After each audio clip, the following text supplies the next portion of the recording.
La gloire du ressuscité, rien n'est égal à la beauté du Seigneur. Alléluia. À jamais tu seras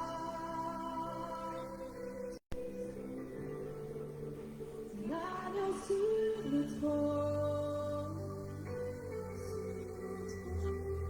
Je fléchis le genou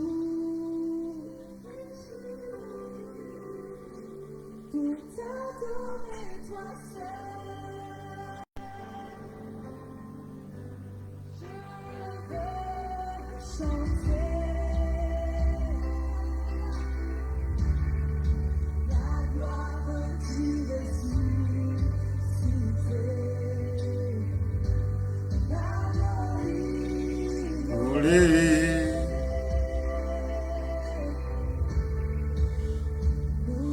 Alléluia, bien-aimé.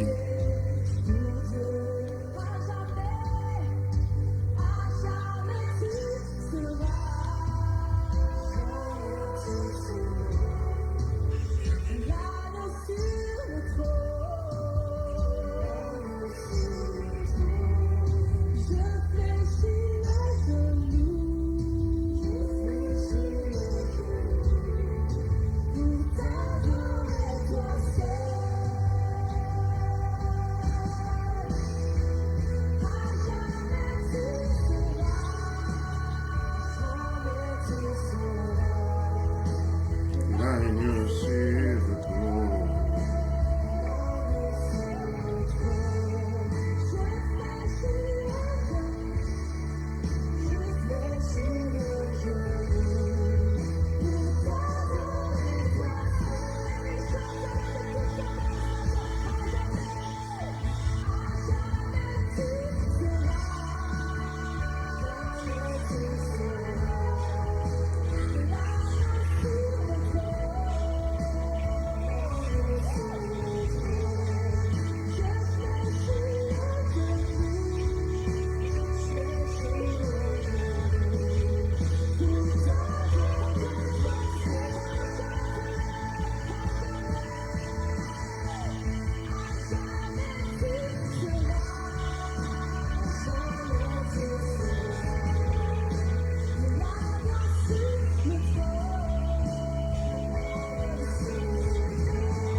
Alléluia.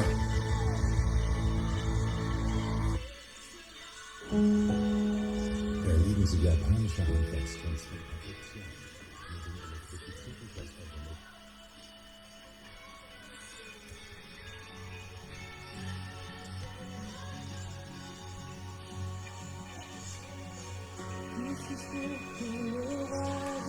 Alléluia, alléluia, bien-aimé. Je suis en train de partager. Le Seigneur fait toujours grâce parce qu'il est toujours présent pour nous faire grâce à ses enfants, pour montrer sa bonté et sa miséricorde à ses enfants. Nous sommes les enfants de Dieu, nous sommes des élus de Dieu. Nous avons été choisis. Il nous a prédestinés, nous a appelés. Alléluia. Makato dadabashano. Maketo bo shikanto dabash. Alléluia. Merci Seigneur, merci, merci. Merci Jésus, merci, merci, merci. Jésus m'a sauvé.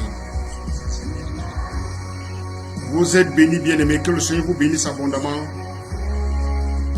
Bienvenue à l'émission Retour à Christ, Back to Christ. Nous parlons de Jésus-Christ notre Sauveur. Nous parlons de Jésus-Christ notre Rédempteur. Nous parlons de Jésus-Christ, celui qui a payé le prix. Nous parlons de l'agneau de Dieu. Jean-Baptiste dit, voilà l'agneau de Dieu qui portait le péché du monde, qui ôte le péché du monde. Et le péché du monde a été ôté, bien-aimé. Alléluia. Et nous sommes des élus de Dieu. Pour ceux qui ont accepté l'offre de Dieu, nous sommes élus de Dieu. Nous sommes parmi les élus de Dieu, bien-aimés. Et c'est un privilège, c'est un droit légal que le Seigneur nous a donné pour être ses enfants. Alléluia. En lui, nous savons qui nous sommes. Alléluia. Tu es choisi, affranchi. En Christ, nous savons qui nous sommes. Il est pour moi. Il n'est pas contre moi, bien-aimé. Si Dieu est pour toi, tu seras contre toi. En toi, je sais qui je suis. C'est en Christ que l'homme s'identifie. Ta dette a été payée. Jésus a payé il a payé le prix. Alléluia. Waouh, quel privilège.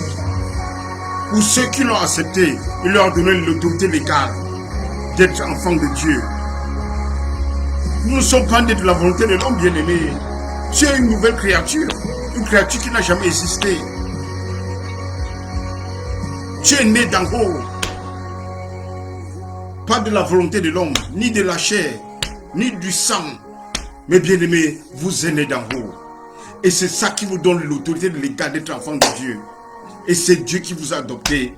Et nous a adoptés, nous entrons dans son héritage bien-aimé. Quelle est cette joie? David appelle ça la joie du salut. Chantons à l'Éternel une nouvelle chanson. Alléluia. David dit chantons à l'Éternel une nouvelle chanson parce qu'il a compris, il a vu de loin le salut par la foi. Il dit celui qui pardonne tous tes péchés, celui qui te guérit, celui qui guérit ton âme malade, ton âme abattue. C'est en Jésus qu'on trouve la joie, la paix et la vie. Parce qu'il est venu pour donner la vie en abondance. La vie à ses brebis, la vie à ses frères, la vie à ses enfants, la vie aux élus, la vie de ceux qui ont été prédestinés, appelés. Il donne la vie et tous ont été appelés par le Seigneur. Et quand tu acceptes l'offre, bien-aimé, tu deviens un élu de Dieu, un enfant adopté de Dieu. L'esprit d'adoption, ça veut dire que tu entres dans l'héritage de Dieu, bien-aimé. Et nous avons été bénis dans les lieux célestes, bien-aimés, de toutes les bénédictions spirituelles. C'est ce que Paul dit aux Éphésiens, Éphésiens 1, verset 3. Ça, c'est ton identité. Ça, c'est le testament, l'héritage que nous avons dans ce testament. Parce que cette nouvelle alliance a de meilleures promesses, bien-aimés. Alléluia. Alléluia. À jamais tu seras. Merci Seigneur. Pour cette dette aujourd'hui, je suis libre. Oui, nous sommes libres. Nous sommes libres. Nous sommes morts au péché. Nous sommes morts à la loi. Nous sommes morts aux traditions des hommes. Mais nous vivons pour Christ. Alléluia. Alléluia. Alléluia. Alléluia. Alléluia. Nous vivons pour Christ, bien-aimé. Seigneur, merci. Merci pour ta parole, Seigneur Jésus. Je prie au nom puissant de Jésus-Christ, Seigneur, que tu illumines les yeux de nos cœurs, Seigneur, pour voir l'héritage que tu as réservé pour les saints, Seigneur, pour connaître l'espérance de ton appel, Seigneur, pour les saints, Seigneur Jésus-Christ. Je prie que tu nous donnes un esprit de sagesse et de révélation de ta connaissance, Seigneur Dieu. Merci, bénis ta parole, Seigneur. Bénis ceux qui me suivent, Seigneur. Ouvre les oreilles spirituelles, Seigneur, les yeux spirituels, Seigneur, et les yeux de cœur, les yeux de leur cœur, Seigneur, pour voir l'héritage, Seigneur Jésus, pour comprendre, Seigneur Dieu, ce que tu as fait pour nous, pour comprendre la révélation de l'œuvre de la croix, Seigneur Jésus, parce que nous parlons de ton œuvre achevée, de ce que tu as fait pour l'humanité, de ce que tu as fait pour nous, Seigneur. parce que tu as payé le prix. La Bible dit que le prix du péché, c'est la mort. Et tu as payé ce prix, Jésus. Tu as payé ce prix pour nous. Et nous te disons merci, merci Seigneur. Infiniment merci. Merci Papa. Merci. Thank you so much. Thank you, Jesus, for the finished work of the cross. Merci pour l'œuvre achevée, pour l'œuvre accomplie, Seigneur Jésus. Oui, pour la conclusion de l'œuvre, Seigneur, nous te disons merci. Tu as amené la loi à la conclusion, Seigneur. Et tu es cette conclusion, Seigneur, parce que tu as pris la loi sur toi, Seigneur. La loi a été faite pour toi, Seigneur, et tu l'as accomplie et de manière parfaite, Seigneur, parce que tout ce que tu fais est parfait, Seigneur. Et ton sang, il n'y a rien de plus saint que le sang du pardon, le sang de Jésus-Christ, le sang qui nous a purifiés, le sang qui nous a rachetés, le sang qui nous a justifiés, le sang qui nous a glorifiés. Bien-aimé, et tout ça c'est de manière parfaite, parce que tout don parfait vient du Père des Lumières, en qui il n'y a pas d'ombre de variation, ni de changement, et il est ton Père, il est mon Père, il est notre Père. Le Père céleste, le Père des Lumières, alléluia, alléluia. Merci Papa, merci, merci. Bénis ceux qui sont en ligne, Seigneur, et ceux qui nous suivront plus tard, Seigneur. Bien-aimé, laissez le message. Laissez les mots, faites des commentaires, Seigneur. Faites des commentaires, c'est aussi bien pour le prédicateur, c'est aussi bien pour celui qui enseigne. Faites des commentaires parce que ça lui donne encore beaucoup d'envie, beaucoup d'envie. Faites le Amen, Alléluia. Donnez les cœurs, mettez les cœurs, c'est aussi bien. Hier, nous avons parlé de la justification gratuite de Dieu bien-aimé, de la justification de Dieu par l'offense d'une seule personne. Le péché est entré dans le monde, ça veut dire qu'une substance nouveau, un objet nouveau est entré dans le monde bien-aimé. Un objet qui n'existait pas avant est entré dans le monde par l'offense d'une seule personne et par la justification d'une seule personne, nous tous, nous avons été justifiés. Je vous ai parlé dans Romains 5, à partir du verset 12, nous avons parlé du don gratuit, le don, la grâce, l'abondance de la grâce et le don de justification. C'est-à-dire c'est toujours un don, la grâce, un don. C'est que tu n'as même pas prié pour ça, c'est que tu n'as pas demandé, mais Dieu t'a donné de manière gratuite et pour montrer son amour pour l'humanité, pour démontrer sa miséricorde, pour démontrer sa bonté. Et Dieu a démontré cette bonté, cette miséricorde et cette grâce et ce don en la personne de Jésus-Christ. Donc Dieu lui-même est devenu, s'est identifié à l'humanité pour résoudre le problème de l'humanité. Parce que la Bible dit que ce que la loi n'a pas pu faire, la grâce l'a fait et de manière parfaite. Le fait que Dieu, la grâce, la loi n'a pas pu faire parce qu'elle la loi était faible, impuissante à cause de la chair de l'homme. C'est pour ça que Dieu doit devenir une personne, va s'incarner, va s'identifier à l'homme pour résoudre le problème du péché, pour résoudre le problème de la condamnation et de l'accusation. Ce que la loi n'a pas pu faire, la loi l'a fait. Ce que la loi n'a pas pu faire, la grâce l'a fait de manière parfaite, bien-aimée. Nous sommes justifiés parce que Dieu est devenu une personne pour ôter le péché du monde, bien-aimé. Donc, dans le Romains 5, verset...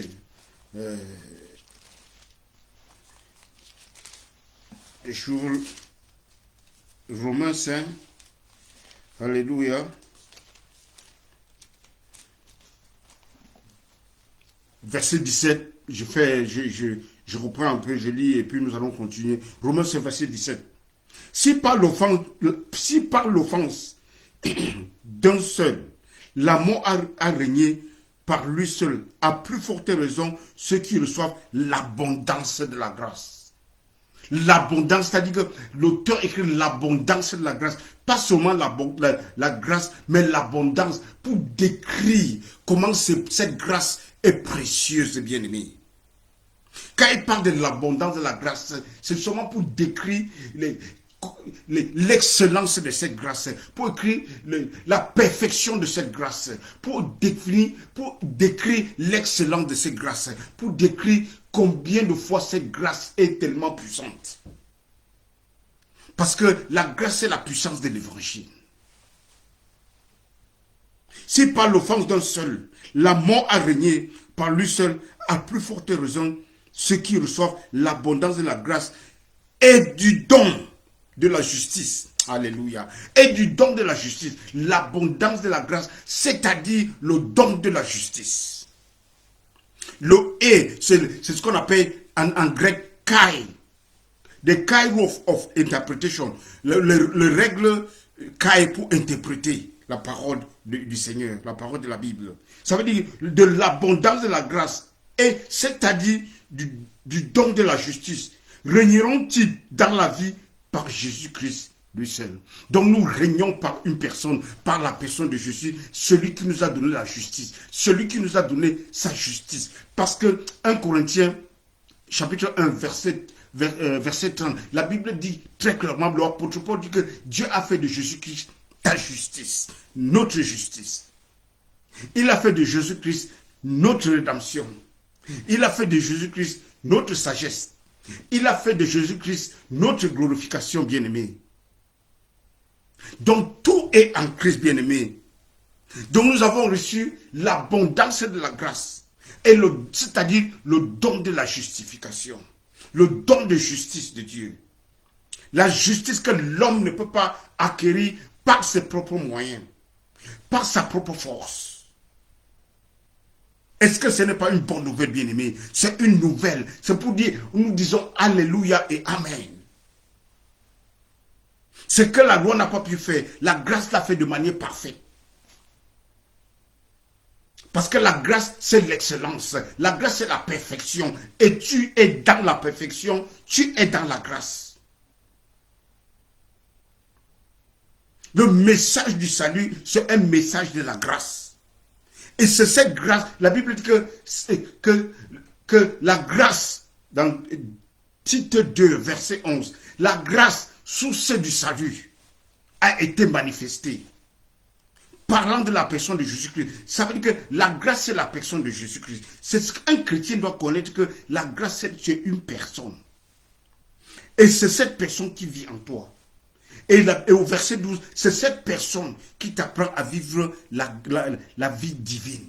Donc la grâce qui est en toi, c'est-à-dire Christ qui est en toi, c'est Christ en toi maintenant qui te rend conscient de ce qu'il a fait pour toi, et te rend conscient de son œuvre achevée, et te rend conscient de qui tu es, et te rend conscient de ton identité. Et c'est quand tu connais, tu as compris enfin ce que la grâce a fait pour toi, quand tu as compris enfin ton identité, maintenant tu marches maintenant selon ton identité, parce que tu dois être conforme à la grâce, tu dois être conforme au royaume de Dieu, tu dois être conforme à la pensée de Christ. C'est pour ça que quand tu deviens un chrétien, l'apôtre Paul dit que donne-toi comme un sacrifice vivant. Ça, c'est le vrai culte. Ça, c'est la vraie adoration. Non, c'est pas l'adoration, ce n'est pas chanter. C'est quand tu te donnes au Seigneur comme sacrifice vivant. Tu acceptes la grâce de Dieu et tu laisses la grâce travailler dans ton corps, bien-aimé.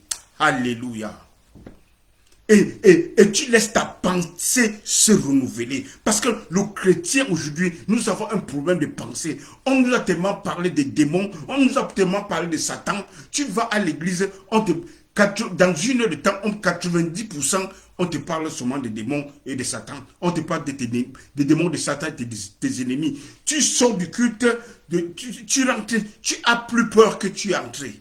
En principe, quand tu vas à l'église, on doit te parler de Jésus. On te parle de ce que Jésus a fait. Le message de Dieu est cohérent et consistant. C'est un message, et quand tu parles, quand tu prêches la mort, la résurrection et la glorification de Jésus-Christ, le message est consistant. Quand tu commences à mettre la tradition des hommes là-dedans, ça devient... ce n'est plus ça devient ce qu'on appelle le syncrétisme, parce que tu fais un amalgame de tout. Tu fais un amalgame de christianisme avec la tradition des hommes, avec le maraboutisme. Ça devient un mélange. Et tu te perds toi-même, bien-aimé. Mais je suis ici pour vous dire que le message du salut, c'est un message consistant.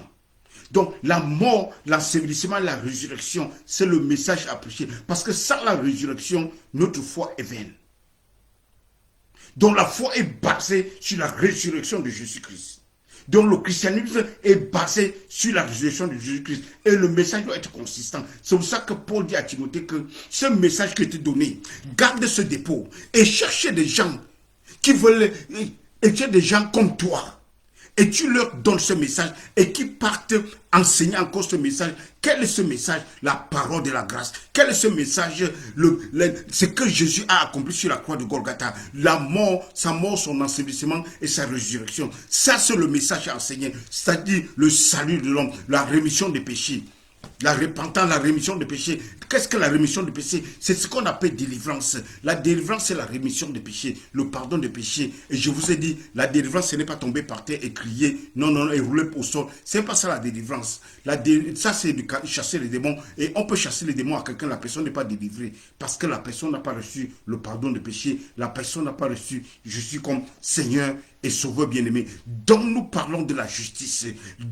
La justice de Dieu qui est un don. Ce que la loi n'a pas pu faire. Parce que la loi ne pouvait pas te rendre l'homme juste. Elle était impuissante et inutile. C'est ce que le livre d'Hébreux, Hébreux 7, verset 18. La loi ne pouvait pas te sauver. La loi ne pouvait pas sauver l'homme parce qu'elle est impuissante et inutile. La loi a été donnée à cause des transgressions. La loi a été donnée pour montrer à l'homme que tu es incapable. La loi a été donnée pour fermer la bouche de l'homme. Romains 3, verset 19. Et pour montrer que tout le monde est coupable. Donc la loi pour te mettre dans l'état de culpabilité et de peur. Parce que quand tu es coupable, quand tu vis dans un sentiment de culpabilité, ça s'accompagne avec la peur. Mais j'ai une bonne nouvelle pour vous.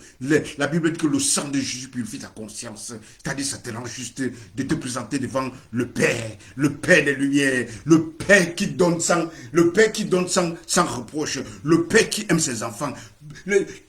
Jésus dit, vous les pères terrestres, vous pouvez donner les bonnes, méchants comme vous êtes, vous pouvez donner les bonnes choses à vos enfants. Combien de fois le Père Céleste, bien-aimé, le Père qui est parfait, le Père qui donne sans blâme. Nous avons un bon message, bien-aimé. Le christianisme, il n'y a rien de simple comme le christianisme. Oh Benjamin, waouh. Tu es béni. Salut, mon madame. Oh, coucou à madame. Oui, nous avons un message simple. Le christianisme, c'est très simple. Dieu a tant aimé le monde qu'il a donné son fils unique. Quiconque croit en lui est sauvé. C'est ça le message. Si tu ne crois pas, tu te condamnes toi-même. Donc, si tu es en ligne et que tu n'as pas accepté le Christ, c'est le message très simple. Tu acceptes Jésus comme Seigneur et Sauveur. Et sincèrement. Tu confesses que, oui Seigneur, je confesse que tu es mort pour moi et que tu es ressuscité. Je reçois le pardon des péchés. Je reçois ton pardon des péchés. Il ne t'a pas dit de confesser tes péchés. Il dit seulement, tu reçois seulement, parce que tu reçois seulement le pardon des péchés. Quand tu acceptes Jésus comme Seigneur et Sauveur, tu reçois le pardon des péchés. Parce que c'est ce message que je suis en train de te prêcher. L'agneau de Dieu qui ôte les péchés du monde. Le péché du monde a été ôté, bien-aimé. Le péché a été ôté. C'est pour moi qui dis. Jésus a rendu toute l'humanité. Il a purifié toute l'humanité. L'humanité est déjà purifiée. Parce que le péché a été ôté.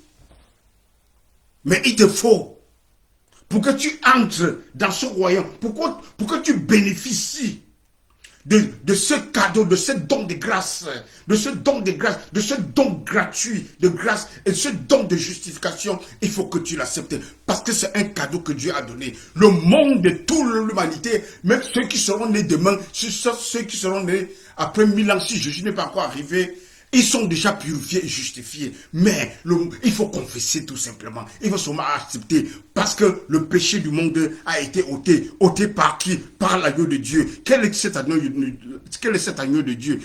Pierre dit que l'agneau de Dieu que Dieu a préparé avant la fondation de ce monde. Que nous sommes sauvés, nous sommes rachetés. Pas par les choses périssables, pas par de l'or, pas par de l'argent. Mais nous sommes sauvés par le sang de l'agneau, l'agneau que Dieu a préparé avant la fondation du monde. Alléluia. Et nous sommes régénérés, bien-aimés.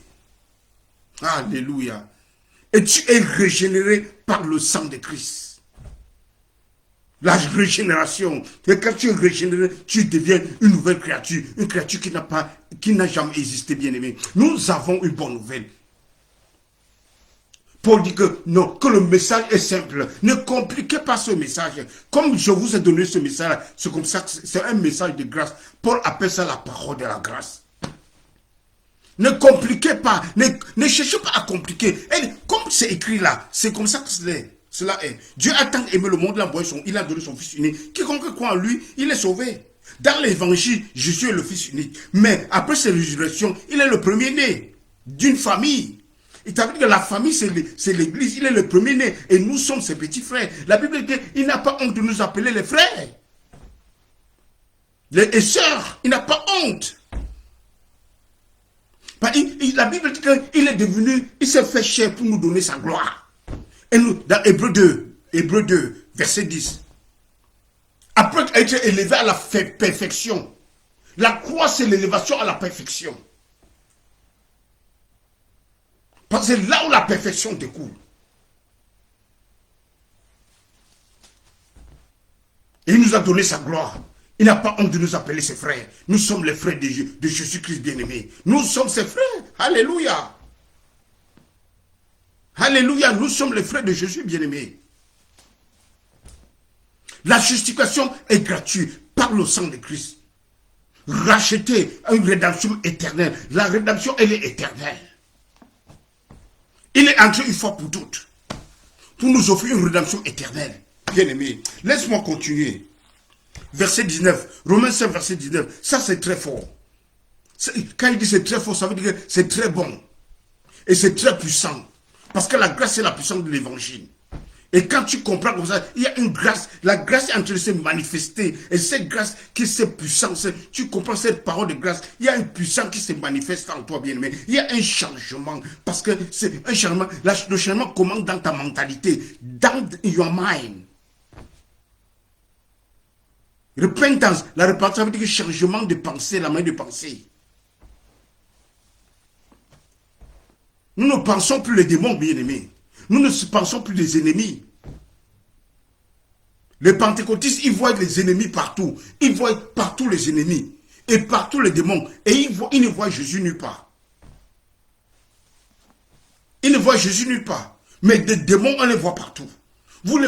Ils voient les démons partout, Satan partout, l'ennemi partout. Le chat pleure, ennemi. Le chien aboie, ennemi. Les oiseaux chantent, ennemi. Les mêmes oiseaux chantaient devant ma porte tous les jours. Ici en Europe. Les mêmes oiseaux qui chantent au village. Quand tu vas au village, on dit qu'ils sont déjà venus. Ils sont déjà venus. Les mêmes oiseaux là chantaient ici. Et on ne voit Dieu nulle part. On ne voit Jésus nulle part. Mais on voit les démons partout. Bien-aimés, vous êtes les enfants célestes. Ce qui est céleste en haut. Plus tu es conscient de celui qui t'a sauvé. Plus tu es conscient, moins tu deviens conscient de l'ennemi. De Satan. Soyez plutôt conscient de Dieu. Adam, il était très conscient du Seigneur. La gloire était là. Et quand il a été séduit, la gloire est partie. Donc quand tu es tellement conscient, tu ne vois pas l'ennemi. Tu ne vois pas les démons.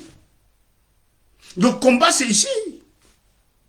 La Bible dit, armez-vous de toutes les armes spirituelles pour lutter contre les ruses du diable. Donc tu prends tous les armes pour lutter contre les ruses. Quelle est l'arme du diable? C'est les ruses. Et quand vous avez déjà compris ça, parce qu'il joue dans ta tête, il te détourne de ton identité. Parce que quand tu perds ton identité, c'est fini. Quand tu ne sais pas qui tu es, tu vas retirer les ciseaux sur ta tête. Comme le feu Jean-Michel avait dit. Il dit que là où le bus a fait l'accident, c'est là où il est tombé et puis il a retiré les ciseaux sur sa tête. C'est là où sa carte d'identité était perdue. Et il a reçu le fessé au commissariat, le café au commissariat, parce qu'il n'avait pas de carte d'identité. Quand tu ne sais pas qui tu es, n'importe qui te manipule. Allons à gauche, tu vas à gauche. Allons à droite, allons devant. C'est pour ça que tu vas courir d'un prophète à l'autre. Parce que tu ne sais pas qui tu es. Bien-aimé, je te dis quelque chose. Tu es dans le royaume de Dieu. Et tu es un enfant adopté de Dieu. Tu entres dans un héritage. Et l'héritage, elle n'est pas seulement un héritage temporaire, mais c'est un héritage éternel. Elle n'est pas seulement éternelle, elle est parfaite. Et c'est là où tu habites. Et c'est là où tu vis. Et c'est là ta réalité. C'est là ton identité, bien-aimé. Marcher dans ton identité, c'est qui tu es. Ne te laisse pas emporter par les ruses du diable, parce que le diable n'a qu'une seule arme, les ruses. That is all. When you know who you are in Christ, you beat him house down. You have the victory, because our victory is concerned the one who loves us. Notre victoire est dans celui qui nous a aimés, parce qu'on s'identifie dans sa mort et dans sa résurrection. Il s'est d'abord identifié à l'humanité et maintenant, nous, on s'identifie dans sa mort. Hey! Wakatora, quelle équation, bien-aimé, quelle équation de la victoire. L'équation là, elle est puissante. Pour ceux qui connaissent les mathématiques, c'est une équation puissante. Dieu s'identifie à l'humanité. Dans les péchés de l'humanité, il s'identifie. Et maintenant, et c'est maintenant l'humanité qui s'identifie en lui maintenant. Et cette identification de l'humanité en Christ, c'est la victoire. Et l'identification de Dieu dans l'humanité, c'est pour résoudre le problème de l'humanité. C'est pour porter le péché du monde. Et ton identification à Jésus, c'est pour la victoire. La résurrection. Let me continue this matter. Very serious matter. Hallelujah. Hallelujah. And do you are blessed. God bless you. Gott segne mein Bruder. Du bist wirklich gesegnet. Gruß an deine Familie. Gott segne an deine Familie, bitte. Nach Marwa. Wir werden uns irgendwann mal sehen.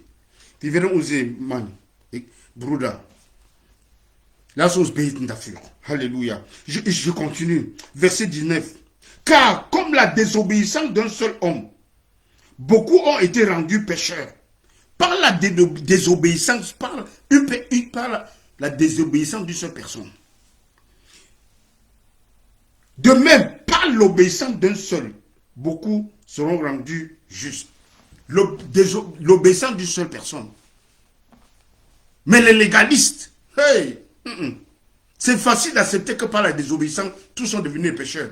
Mais accepter que par une personne, par l'obéissance d'une personne, nous sommes devenus des justes. L'autre là, c'est dur. Qu'ils acceptent. Que le pharisien accepte ou qu'il n'accepte pas. C'est comme ça là que c'est écrit. Et c'est consistant. C'est comme ça que c'est écrit. C'est la justice de Dieu. Et la justice, c'est un don. On ne travaille pas pour ça. C'est un don. It is a gift. So that you will not boast. So that you will not be proud about. It's a gift of God. So that you will not proud about yourself that you did it by yourself. Non, non, non, non. C'est un don que Dieu t'a donné pour que tu ne sois pas enflé d'orgueil. C'est Dieu qui fait. C'est Jésus qui a fait. Tout ce que tu peux faire, c'est toute ton œuvre, c'est seulement croire à celui que le Père l'a envoyé. Oh, j'aime Jésus. Quand Jésus répond aux pharisiens, chaque fois que Jésus répond aux pharisiens, c'est toujours le feu. Père, et oui, et Seigneur, qu'est-ce que nous allons faire pour plaire au Père? Quelle œuvre nous devons faire pour plaire au Père? C'est les pharisiens, ils veulent tout faire les œuvres. Jeûner 2 fois par semaine, donner la dîme, faire les œuvres de la loi. Non, calmez-vous. Les choses ont changé. On est en train de passer d'une dispensation à l'autre. Et je dis que non, calmez-vous. Ce n'est plus le temps là. Les choses ont changé. Quand j'arrive, les choses changent. La seule œuvre à faire, c'est de croire à celui que le Père a envoyé. C'est de croire. Le juste vivra par la foi. Habakkuk 2, verset 4. The just shall live by faith. The power of the gospel. The grace of God. Par la désobéissance d'une seule personne, tout le monde, pécheur. Par l'obéissance d'une personne. Par l'obéissance, l'obéissance de Jésus-Christ. Justice. À quiconque croit. Justice. C'est très fort. Paul fait ça fort, bien-aimé. Écoutez, verset 20. Or, la loi est intervenue pour que l'offense abondât. La loi, c'est quand on donne la loi que le péché, l'offense, le péché se réveille. Parce que la loi est la puissance du péché. 1 Corinthiens 15, verset 56. La loi est la puissance du péché. Paul dit que c'est quand il a connu la loi qu'il est mort. Quand il a connu la loi, bang, le péché s'est réveillé. Donc, la loi est intervenue pour que l'offense abondât. Mais écoutez ce qui va se passer. Quand l'offense abonde, il y a une solution. Et la solution de Dieu est très puissante. Parce que la solution de Dieu va avaler l'offense qui a abondé. Va avaler l'attaque satanique. Va avaler ce qui attaque ta chair. Or, la loi est intervenue pour que l'offense abondât. Mais là où le péché a abondé, là où le péché a abondé, la grâce a su abonder. Là où le péché a abondé, la grâce a su abonder. Ça veut dire que la grâce est la solution puissante du péché. Solution au carré. Plus qu'au carré même.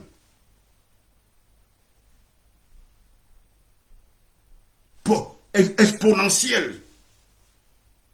Là où là où le péché a abondé, la grâce a su abonder. La grâce, c'est le remède du péché. La grâce, c'est le remède du péché. Il faut toujours prendre en compte que la grâce, c'est une personne. Si tu veux définir la grâce comme ça, là, non, tu vas te perdre. Là où la grâce, le péché, la grâce a su abonder, ça veut dire que la puissance de Christ en toi a su abonder. Alléluia. La puissance de la résurrection a su abonder. Parce que la grâce, c'est la personne de Christ. La grâce, c'est l'œuvre accomplie de Jésus-Christ. C'est ça la grâce qui a su abonder dans ton cœur, dans toi. C'est la personne de Christ. Parce que la grâce, source de salut, a été manifestée parlant de Jésus-Christ. Et c'est cette grâce qui t'apprend à vivre la vie divine. C'est cette grâce qui est la puissance en toi. Tu es le temple du Saint-Esprit. Tu es le temple de cette grâce. Et c'est cette grâce. Quand tu es conscient de la grâce qui travaille en toi, c'est là où la puissance est. Dans la conscience du fait que Jésus a tout accompli. Et que Jésus c'est l'amour. Et que Dieu t'aime comme tu es. Et c'est là où tu t'identifies dans ce que Dieu a fait pour toi. C'est ça qui fait la puissance que le péché commence à tomber, tout simplement. Tu commences à vivre une vie divine. Comme dans 2 Timothée, dans Tite 2, versets 11 à 12. Verset 12, c'est cette grâce qui t'apprend à vivre la vie divine. C'est quand tu as compris ce que Dieu... Parce que quand tu n'as pas encore compris ce que Dieu a fait, c'est pour ça que tu vis toujours dans la loi. Et la loi, c'est le pouvoir du péché. Et c'est la loi. Là où la loi est intervenue la loi est intervenue pour que l'offense abondât. Donc quand tu vis dans la loi, l'offense, le péché abonde. Par la loi, c'est la puissance du péché, bien-aimé. Mais on a une solution, la grâce de Dieu. Là où là où le péché a abondé, la grâce a su abonder. La grâce, c'est le remède du péché. C'est comme anti-malaria. Comme il y a le malaria, le Plasmodium falciparum. Ça, c'est le truc qui donne le malaria. Le truc qui donne le malaria. Les germes qui donnent le malaria. Plasmodium falciparum. Falciparum. J'ai déjà oublié, hein, ça fait longtemps. Et l'anti-malaria, comme peut-être la nivaquine, la camboquine, la fancida, tout ça c'est des anti. Bon, aujourd'hui en Afrique, on a tellement d'autres remèdes. Donc, l'anti-malaria, c'est pour résoudre le problème de malaria. Donc, la grâce, c'est l'antidote du péché. Ça ne peut pas être l'antidote du péché et ça favorise encore le péché. C'est que la personne n'a pas compris, tout simplement. La Bible dit que ton cœur, que la grâce, c'est la grâce qui établit le cœur. Le cœur n'est pas établi par les boissons, ce que tu bois, ce que tu manges à l'église. Non, non, non. Ce n'est pas ça qui établit, qui établit le cœur. Le cœur est établi par la grâce. Le cœur est établi par le message de la grâce. Le cœur est établi quand tu écoutes le message pur de Jésus-Christ. Le cœur est établi quand tu écoutes l'œuvre achevée de Christ, c'est-à-dire sa mort, sa résurrection et sa glorification. C'est là où le cœur est établi. Quand tu prêches un message simple de Christ, c'est là où le cœur est établi, bien-aimé. Ah oui, le cœur est établi quand tu commences à regarder à Jésus-Christ.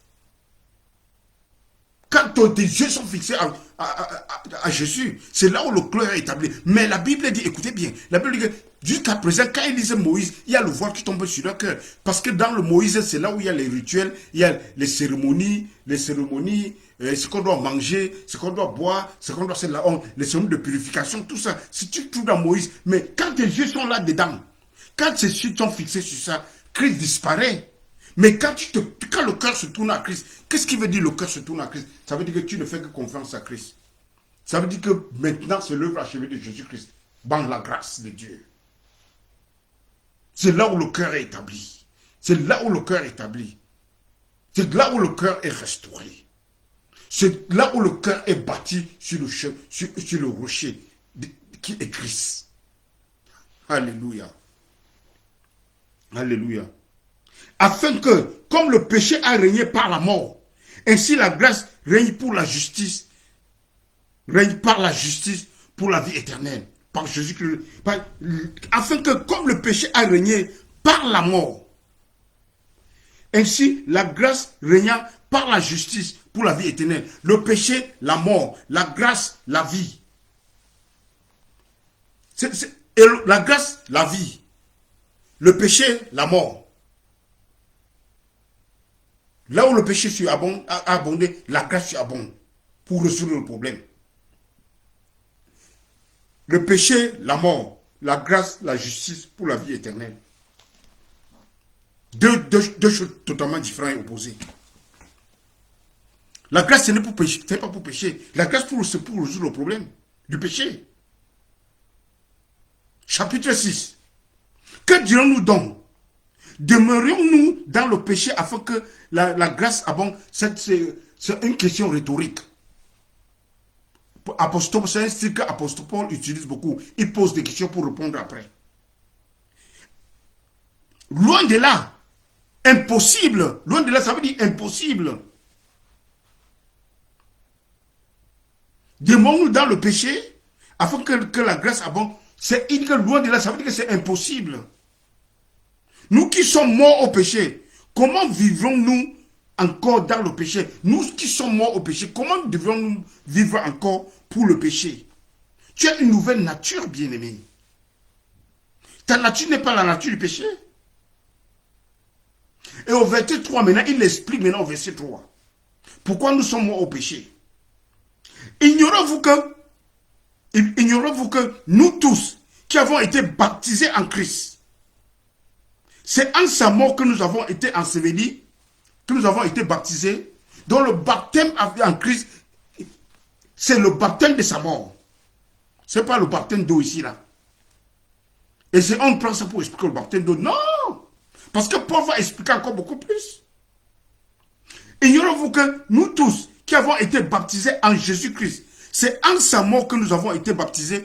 Le baptême là, c'est le baptême de sa mort. Parce que Jésus explique dans les 4 évangiles. Il n'y a que là où Jésus ne parle que, quand Jésus enseigne sur le baptême, il n'enseigne que sur le baptême de sa mort. Quand il parle un baptême qui le concerne, il parle seulement le baptême de sa mort. C'est voilà seulement le baptême que Jésus a parlé de concernant le baptême de sa mort. J'ai eu un baptême à passer. Dans les 4 évangiles, il y a ce baptême là-dedans. Parlant du baptême de sa mort. Jésus n'a jamais dit que le baptême d'eau le concerne. Il parle du baptême de sa mort. Donc c'est ça que l'apôtre Paul prend ici. Ignorez-vous que nous tous qui avons été baptisés en Jésus-Christ, c'est en sa mort que nous avons été baptisés. Verset 4. Nous avons donc été ensevelis avec lui par le baptême de sa mort. Il explique encore maintenant que l'ensevelissement, c'est dans le baptême de sa mort. Donc il y a un baptême qui n'est pas le baptême de l'eau, c'est le baptême de l'ensevelissement de la mort de Christ. Mais là, malheureusement, on dit ça pour expliquer le baptême d'eau. C'est marrant tout simplement. Nous avons été ensevelis avec lui dans le baptême de sa mort. Afin que comme Christ est ressuscité des morts par la gloire du Père, de même nous aussi, nous marchons en nouveauté de vie. Donc tu es ressuscité maintenant, tu es maintenant une nouvelle créature, tu es maintenant régénéré. Ceux qui sont en Christ sont une nouvelle créature. Pourquoi? Parce que dans la nouvelle créature, il n'y a plus de condamnation. Tu n'es plus condamné. Ce que la loi n'a pas pu faire, la grâce a fait de manière parfaite. You are no more condemned. Tu n'es plus condamné, bien-aimé. Tu n'es plus accusé. C'est pour ça que tu marches à une nouveauté de vie. Partagez, bien-aimé. Que les gens viennent écouter. C'est pour ça que nous marchons dans une nouveauté de vie. Parce que nous sommes une nouvelle créature. Et dans cette nouvelle créature, il n'y a plus de condamnation, il n'y a plus d'accusation, il n'y a plus de malédiction ancestrale, il n'y a plus de papas de nuit, des tantes de nuit, des mamans de nuit, des oncles de nuit, des soeurs de nuit. Non, il n'y en a plus. Les maris de nuit, ça n'existe plus. Parce que tu marches en nouveauté de vie. Tu es une nouvelle créature qui n'a jamais existé. Et ça, c'est un problème d'identité. Tu dois connaître qui tu es. Parce que quand tu connais qui tu es, le Satan est déjà battu. Tu as déjà la victoire en Satan. Parce que tu as échappé à ses ruses. C'est tout. Tu as échappé. Parce que ta pensée est remplie de Christ. C'est pour ça que l'apôtre Paul dit, ayons la pensée de Christ. Nous avons la pensée de Christ. The thought of Christ, that is the thought that you have.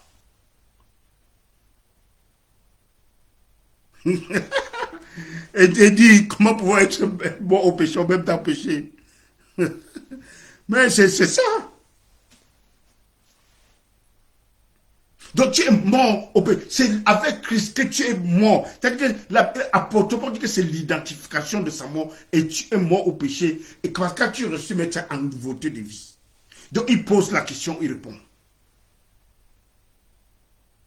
Et au verset 6, c'est maintenant, en effet, si nous sommes devenus une même plante avec lui par la conformité de sa mort, toujours l'identification. Nous le serons aussi par la conformité de sa résurrection. Donc on se conforme à sa résurrection. L'eau a la forme de la vase qui le contient. Donc tu as la forme de celui qui te contient.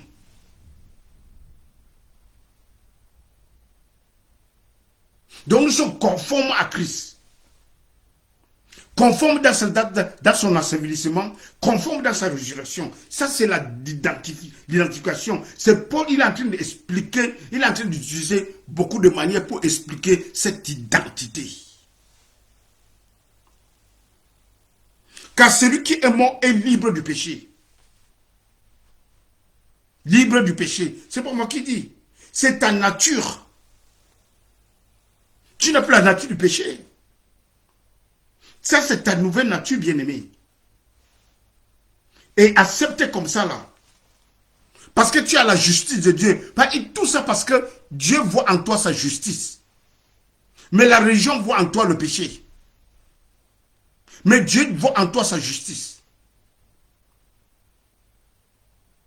Est-ce que je peux aller plus loin? Allons dans Ésaïe 53, Ésaïe 61, verset 10. Ésaïe 61, verset 10. Un seul baptême qui sauve, en la mort de Jésus-Christ à Golgotha. Nous sommes morts avec lui. Dieu nous a identifiés dans sa mort, dans la mort de Jésus. C'est ça le baptême que la plupart des premiers chrétiens, des apôtres ont prêché. Parce que Paul lui-même, il va dire que c'est le baptême, le baptême qui sauve, c'est le baptême de la régénération. Parlant de ce même baptême, le baptême de la régénération, le baptême de l'esprit, le baptême de l'ensevelissement, le baptême de ta foi. Ésaïe 61, écoutez bien ça, écoutez bien ça. Écoutez bien ce que Ésaïe 61 va dire. Nous allons aller, on va dire ça, et Galate va confirmer. Écoutez bien, c'est très fort, c'est très fort. Le jour que j'ai découvert ça, j'étais très content. Ça, c'est Ésaïe qui parle. Je me réjouirai à l'Éternel. Pourquoi il va se réjouir à l'Éternel? Parce qu'il y a quelque chose qu'il a compris. Et il se réjouit à l'Éternel. Et David va comprendre la même chose. C'est quand David va comprendre, il va dire, aïe, chantons à l'Éternel une nouvelle chanson. Et quelle est cette nouvelle chanson? La chanson du salut. Ce qu'on doit chanter à l'église, c'est ce qui reflète l'œuvre accomplie de Jésus-Christ. Mais on chante de tout à l'église aujourd'hui. On chante les chansons qui te rendent encore plus que pécheur. Qui ôtent même ta justice. Entre guillemets. Je me réjouis à l'Éternel, Ésaïe 61, verset 10. Mon âme sera ravie d'allégresse à mon Dieu. Hey! Mon âme sera ravie d'allégresse. C'est-à-dire une joie qui déborde. Une joie qui déborde, Ce qu'on appelle les béatitudes, en quelque sorte. Car il m'a revêtu. Pourquoi? Car il m'a revêtu des vêtements du salut. Les vêtements du salut. Donc quand Dieu te voit, il te voit un vêtement du salut. Dieu ne te voit pas pécheur. Le vêtement du salut, c'est la justice de Dieu. C'est ce que Dieu voit en toi. Et tu dois être conscient de ça, bien-aimé. C'est quand tu es conscient de ça que tu commences à jouir de ta vie chrétienne. Mais quand tu n'es pas conscient, quand tu t'es mélangé, quand Moïse est prêché ce dimanche, le dimanche prochain, on te prêche Jésus, après on prêche Élie, tout est confus dans ta tête. C'est pour ça que l'apôtre Paul dit que je vous prêche la même chose, et pour vous c'est salutaire. Philippiens 3, verset 1. Je vous prêche la même chose, pour vous c'est salutaire. Donc c'est la même chose que nous allons prêcher.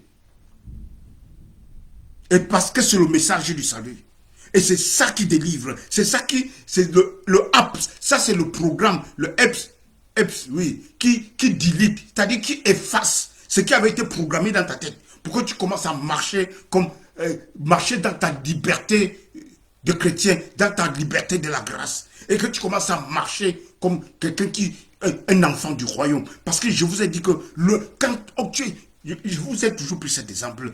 Le prince William en Angleterre, quand il est né dans le palais, il est né déjà dans, bien aimé, il est né dans un héritage. Il est déjà né dans l'héritage. Et comme ça, quand tu es né, tu es aussi né dans l'héritage. Et quand il est né, quand il commence à grandir, on lui apprend comment manger sur la table. Oui. On lui apprend comment s'habiller. S'il veut sortir, comment il va s'habiller. On va lui apprendre comment est-ce qu'il va marcher. On va lui apprendre comment est-ce qu'il va parler. On lui apprend comment il va s'habiller. Imagine-toi, ça c'est le truc terrestre. Hein? Et combien de fois dans le royaume de Dieu. Quand tu as compris cette chose, on n'a pas besoin de te parler. Tu t'arranges toi-même. Tu t'arranges toi-même, bien-aimé. C'est pas qu'on va venir t'interdire de porter. Il y a accepté que les femmes ne portent pas les habits des hommes, les hommes ne peuvent. C'est-à-dire que des trucs culturels, les gens se déchirent les chemises pour ça. Bon, je continue. Il m'a couvert du manteau de la délivrance. Ça, c'est le deuxième point. Il m'a couvert du manteau de la délivrance, bien-aimé. Donc, oh God, Jesus have mercy. Il m'a couvert du manteau. Ça veut dire que tu as un manteau de la délivrance. Comment tu peux avoir un manteau de la délivrance? Tu coupes pourquoi on te donne le manteau du pasteur? Pourquoi on te donne? Tu as le manteau de la délivrance. Ça veut dire que tu as le manteau de Christ. Ça, c'est le plus grand manteau. Tu as le manteau de Christ. C'est le plus grand manteau. Tu as besoin de manteau de quel pasteur? Il peut prier pour toi, c'est bien. Mais il te donne quel manteau? Ça, c'est idol worship. Ça, c'est l'idolâtrie. Il m'a couvert du manteau de la délivrance. You have the mantle of deliverance. The garment of salvation. Why are you running from pillar to post to look for deliverance? No, you have it already. It's the word of God. Cette délivrance, c'est la puissance, c'est la parole de Dieu que tu tiens entre tes mains, bien-aimé. Cette parole, pour dire que je n'ai pas honte de l'évangile, c'est la puissance de Dieu pour le salut de quiconque croit. L'évangile, c'est la puissance. Ça ne contient pas la puissance. Elle-même, c'est la puissance. Alléluia. That is the message. Ça, c'est le message. Il m'a couvert du manteau de la délivrance. Écoute bien. Comme le fiancé s'orne d'un diadème sur la tête. Alléluia. Comme la fiancée, c'est pas des joyaux. C'est-à-dire, comme la fiancée, c'est pas avec ses bijoux. Ça, c'est les joyaux et les bijoux. Les gens qui disent que les femmes ne portent pas des bijoux. Le diadème. C'est comme ça qu'il t'a couvert du manteau de la délivrance. Des vêtements du salut. Alléluia. Est-ce que ce n'est pas beau? Ça, c'est très fort. Ça, c'est très fort. Je lis le dernier verset dans Galates pour confirmer, bien aimé. Galates 3, verset 27. C'est sûr que vous connaissez déjà ce verset. Galates 3, verset 27. That is very powerful. Galates 3, verset 27. C'est presque la même chose que Paul a dit dans Romains. Et ce qu'on vient de lire tout à l'heure dans Ésaïe 61. Voilà ce que Paul va dire. Verset 27. Vous tous qui avez été baptisés en Christ, c'est dans sa mort, c'est par le baptême d'eau.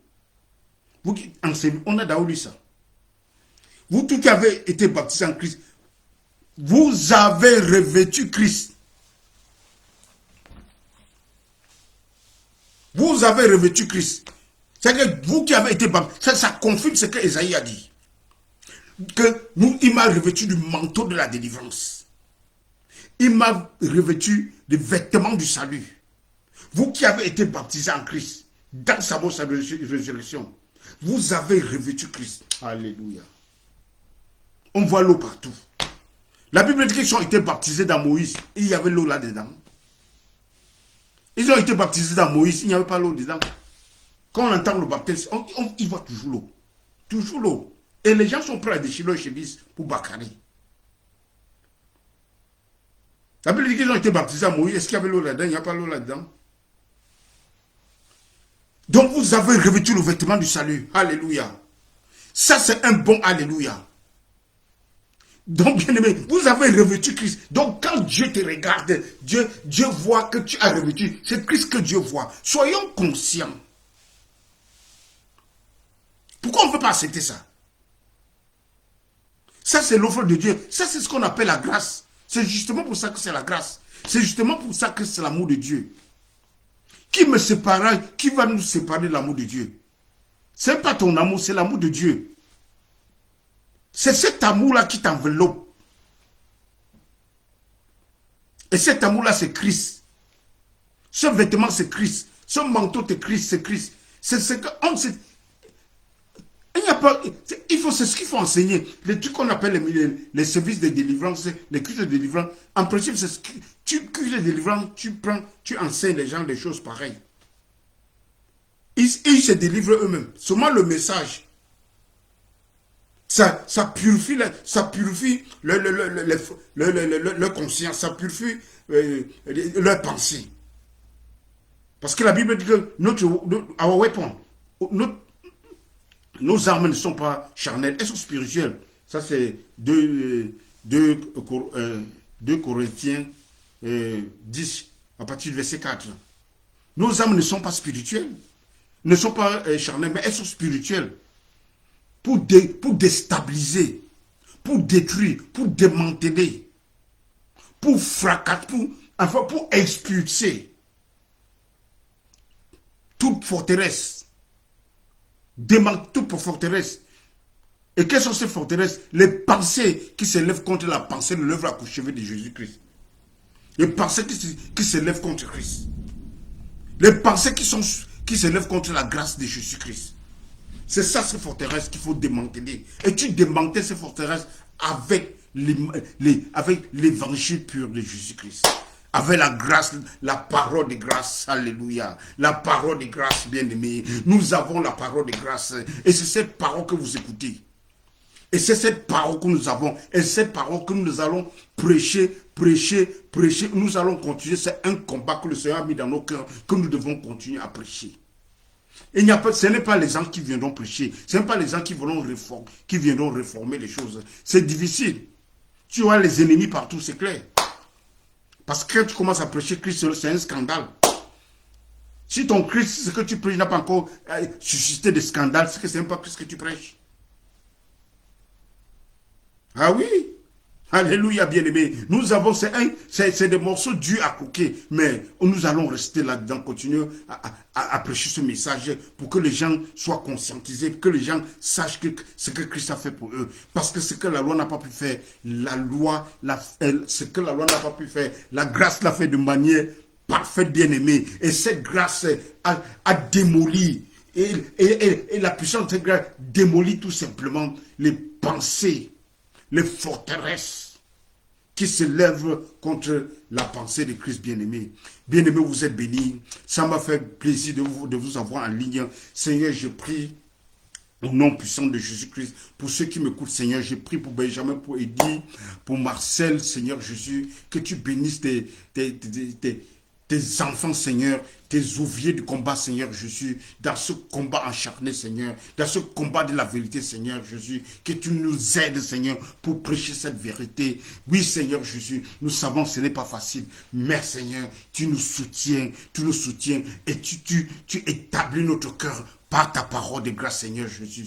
Jésus, merci, merci. Bénis Benjamin, bénis sa femme, Seigneur. Bénis ton frère, ton enfant. Nous sommes ton petit frère aussi, Seigneur. Bénis-le abondamment, Seigneur, dans son ministère. Bénis Edouard dans son ministère, Seigneur Jésus. Bénis Marcel dans son ministère et tous ceux qui me suivent, Seigneur. Ceux que je ne vois pas, Seigneur, et ceux qui écouteront la parole plus tard, Seigneur. Je prie pour une grande bénédiction dans leur vie et non puissante de Jésus-Christ, dans leur famille, dans leur vie spirituelle, Seigneur Jésus. Je prie, Seigneur, que la compréhension s'augmente, Seigneur, que la compréhension de ce que tu as fait, Seigneur, s'augmente dans leur vie, Seigneur, qu'ils sachent qui tu es, qu'ils s'identifient, qu'ils comprennent cette identification dans ta mort et dans ta résurrection et dans ta glorification, Seigneur, qu'ils comprennent cette parole, Seigneur. Je dis merci, Seigneur, pouvoir pour leurs besoins, Seigneur. Je prie pour ceux qui sont malades, Seigneur. Je prie pour une guérison instantanée au nom puissant de Jésus-Christ.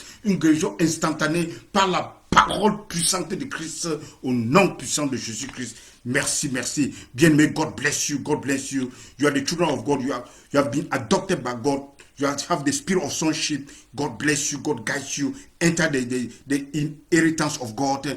Enter, you are in the kingdom. Take your position. Be conscious of who you are in Christ. Because Christ has done a great work for you. Be conscious, Lord. Be conscious. Don't be carried away by diverse doctrine and diverse things that don't glorify Christ. Our mission is the mission of preaching Christ and Christ crucified. God bless you. Remain blessed. The Lord is your shepherd. You shall not want. In Jesus' powerful name. Amen.